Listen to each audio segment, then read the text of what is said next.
ఒకనాడు రాజరాజ నరేంద్రుడు తన రాజసభలో మంత్రులు, పురోహితులు, సేనానాయకులు, సామంతరాజులు అంతంలేని వ్యాకరణ శాస్త్రాన్ని తుది ముట్టా అభ్యసించిన వ్యాకరణ పండితులు, భారతం, రామాయణం మున్నగు పెక్కు పురాణాలను ప్రవచించటంలో నేర్పురులైన పురాణ పండితులు, అధిక ప్రజ్ఞావంతులైన తర్కశాస్త్ర పండితులు మొదలుగా గల పండిత జనులు సేవిస్తూ ఉండగా నన్నయ్య గారిని పిలిచి ఆయన గురించి ఈ విధంగా అన్నాడు.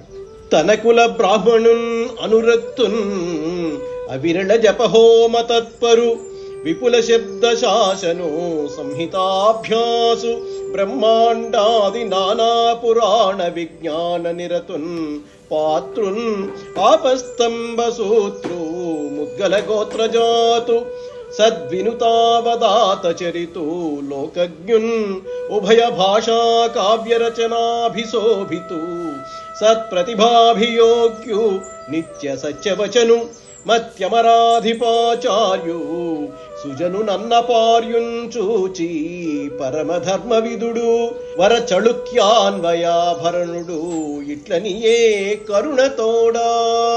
కులబ్రాహ్మణుడు అంటే వంశపారంపర్యంగా తన దగ్గర పౌరోహిత్యం చేస్తూనో లేకపోతే తన దగ్గర ఉండే బ్రాహ్మణుల వంశాలకు చెందినవాడు మాత్రమే అర్థం కాదు. ప్రభువు ప్రకటించిన శాసనాలను సంస్కృత భాషలో రచన చేసి అందించగల దిట్ట అయిన బ్రాహ్మణుడిని కూడా కులబ్రాహ్మణుడనే పిలుస్తారు.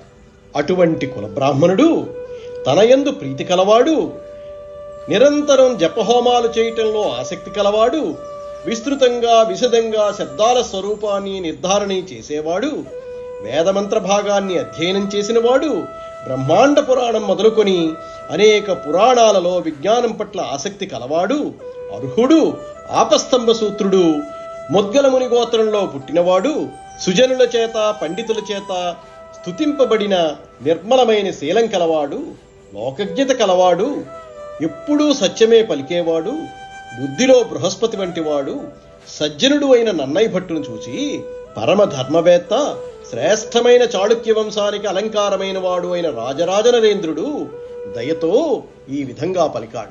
ఈ పద్యంలో మహాకవికి ఉండవలసిన లక్షణాలన్నీ చెప్పబడ్డాయి. నన్నయ్య ఋషితుల్యుడు. నాన్ ఋషి కురుతే కావ్యం అనే సూక్తి ఉంది. ఋషితుల్యుడు కానివాడు పంచమవేదమైన భారతాన్ని రచించడానికి అర్హుడు కాదు అని. నన్నయ్య ఈ పద్యాన్ని ప్రథమ పురుషులో రచించి ఒక కొత్త వరవడి పెట్టాడు.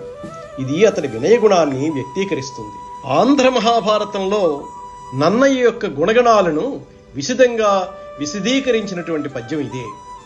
నన్నయ్య తరువాత వచ్చినటువంటి తిక్కనామాచ్యుడు